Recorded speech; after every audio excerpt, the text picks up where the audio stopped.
All right, so check this out. If you have any concerns about how to make compost, today I'm going to show you how to figure it all out.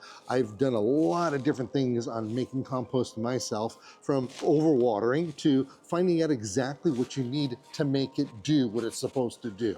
Compost is a fascinating thing, and I'm going to help you figure out the best way to make it.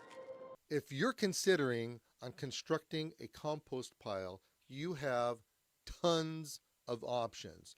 Now, the first way is just super simple. Put it in a pile. That's why they call it compost pile. All right? So you put it in a pile, and then you just start adding things to it. Now, the things that you add to it are really important because that's what helps break everything up. I mean, you need a proper balance of oxygen and carbon and dry stuff and wet stuff and just all kinds of stuff, as long as it's not meat products. You don't want to put meat products inside of your compost pile, because then you're going to have critters that are going to come through there and they're just going to destroy everything that you have. The other thing you don't want to put in there, speaking of critters, is you don't want to put any kind of human or animal manures inside of your compost pile. Your compost pile will not get hot enough to kill those kind of bacteria to make it so that it is good. Otherwise, believe it or not, you may end up getting such a high iron content because of that, it'll just kill all your plants. So that being said, oh, you know what? The only kind of animal you could put in there, you could put fish in there.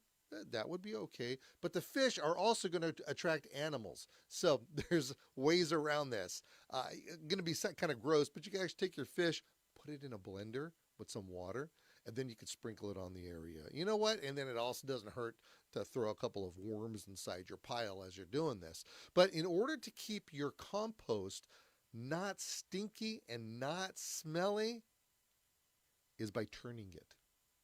You got to get yourself either a pitchfork or a metal rake or a shovel, and you have to turn it every so often. Now, while you're turning it, not a bad idea to turn the water on.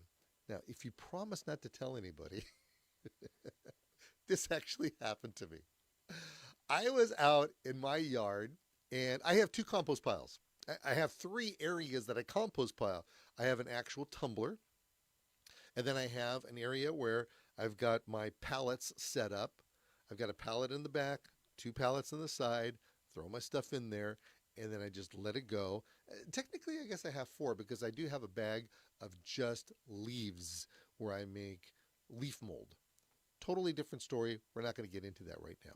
But I will and then I have an area where it's just the pile. It's just a pile right next to the other compost pile, but it's not wrangled with the pallets.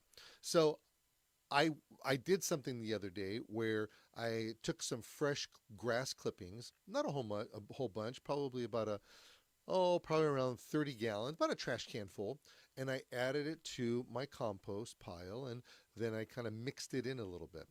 And then I decided, well, you know what? I'm going to add some moisture to it because the compost pile just seemed a little dry.